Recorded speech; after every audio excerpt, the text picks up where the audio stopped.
சமையல் வேலை முடிச்சதுக்கப்புறமா பிள்ளைங்கள ஸ்கூலில் கூப்பிட போகணும், பாத்திரத்தெல்லாம் விளக்கி வச்சிடலாம் அப்படின்னு சொல்லிட்டு தான் கடகடன்னு பாத்திரம்லாம் விளக்கிட்டு இருந்தேன்.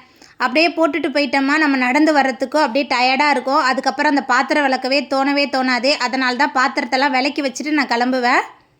எங்கள் வீட்டு பிள்ளைங்க மட்டும்தான் அப்படி பண்ணுறாங்களா, இல்லை எல்லா வீட்டு பிள்ளைங்களும் இப்படி தானா அப்படின்னு சொல்லிட்டு கண்டிப்பாக சொல்லுங்கள். ஏன்னா எனக்கே தெரியல.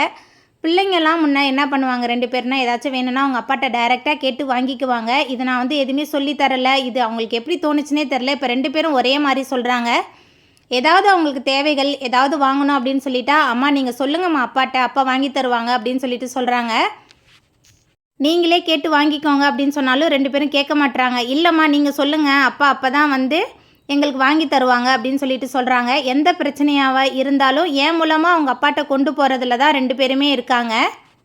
ஸ்கூல்லேருந்து வந்ததுக்கப்புறம் முகத்தை தான் போய் கழுவுனேன். அந்த அளவுக்கு வெயிலே. ஆனால் டேங்கு தண்ணி அதை விட நல்லா சூடாக இருந்துச்சு. வந்து பாவக்காய் சிப்ஸ் எல்லாம் பொரிச்சிட்டு சாப்பிட்டாச்சு. வீடியோ பிடிச்சிருந்தா வீடியோக்கு ஒரு லைக் கொடுத்துருங்க.